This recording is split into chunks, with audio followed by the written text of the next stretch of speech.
Ladies and gentlemen, welcome to my YouTube channel. Once again, my name is Jason and this is Jason Vibes Radio, political channel. But in case you're joining me for the first time, or maybe you're listening to me and yet you haven't subscribed, before we begin this particular video here, I'm requesting you to please just take a second or two and subscribe to this channel right now, so that next time when I produce another video here, then YouTube will automatically send you the notifications. Thank you so much for your support. Now, here is the issue that we are going to talk about in this channel. President William Samoei Arap Ruto is now completely done, totally done, with the leaders from the Mount Kenya region ahead of the 2027 elections in his government with Raila Amolo Odinga, the broad-based government. Since Ruto kicked out all the leaders allied to the former DP, Rigathi in the broad-based government, William Ruto had been left with only two very powerful leaders from the Mount Kenya region. That is, number one, Honorable Kimani Ichungwa, who is the majority leader in parliament, but is being replaced by Honorable Junet Mohammed through the broad-based government. And number two, Professor Abraham Kithure Kindiki, the current DP. But according to the reports, is that Kindiki is being replaced by Gladys Wanga.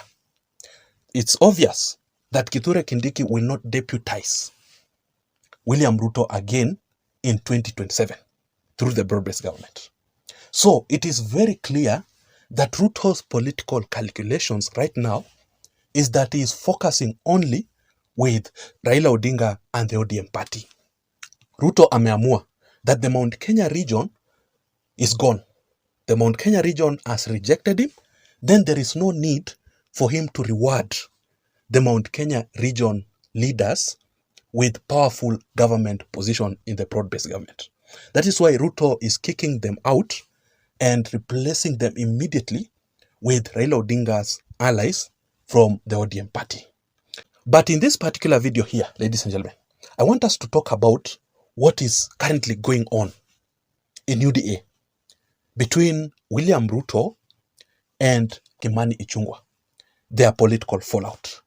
And there's a statement that I'll read for you of Kimani Ichungwa yesterday, who was really complaining, talking about his current frustrations in the broad-based government. And he was saying that William Ruto nowadays is not even receiving his phone calls.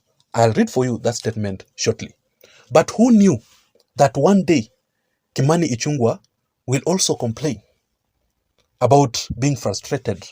Who knew that one day Kimani Ichungwa will also be betrayed and frustrated in the broad-based government, because he was a very, very close political ally with William Ruto?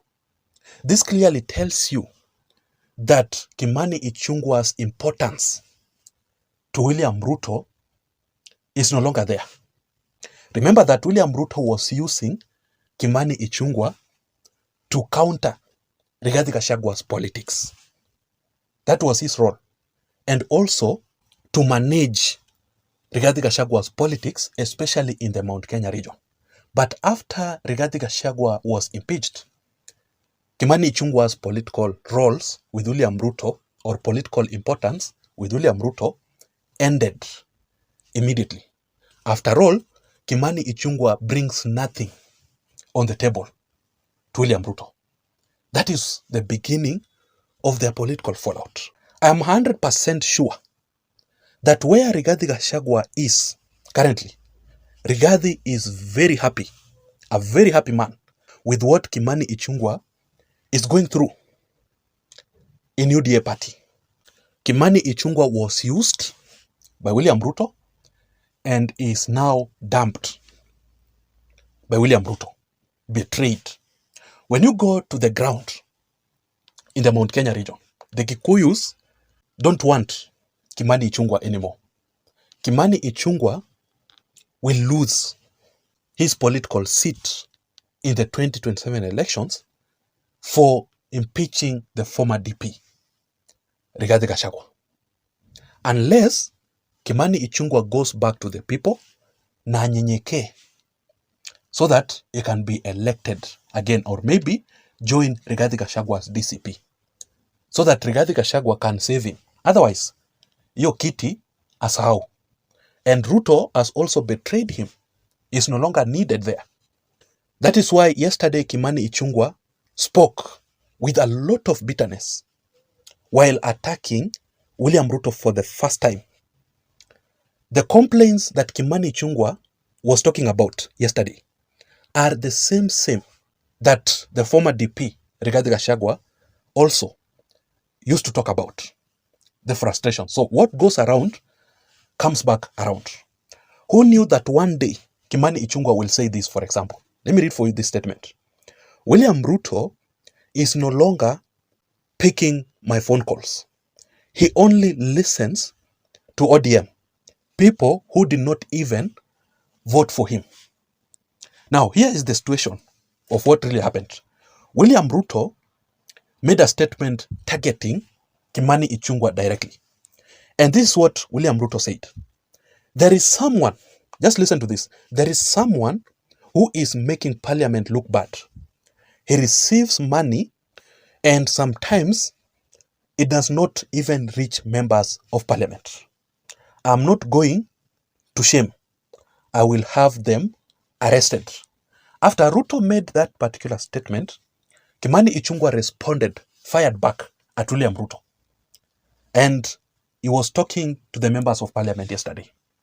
Kimani Ichungwa said this, I want to encourage members, just listen to this, I want to encourage members that nobody should instill fear in you.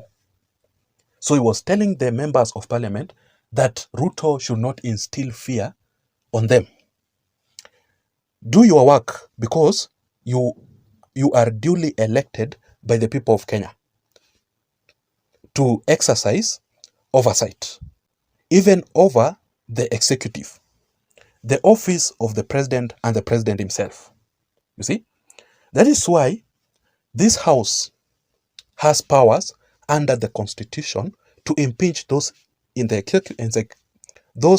executive, and those in the executive can do nothing to remove you from this house.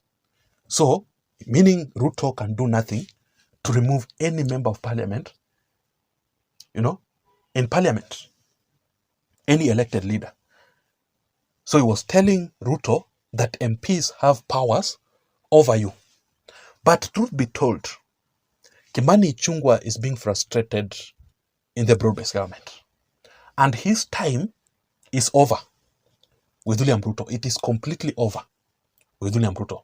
So the only option left for Kimani Ichungwa currently, before he's being removed, is to exit UDA and the broad-based government, to go back to Rigathi Gachagua. That is the only option.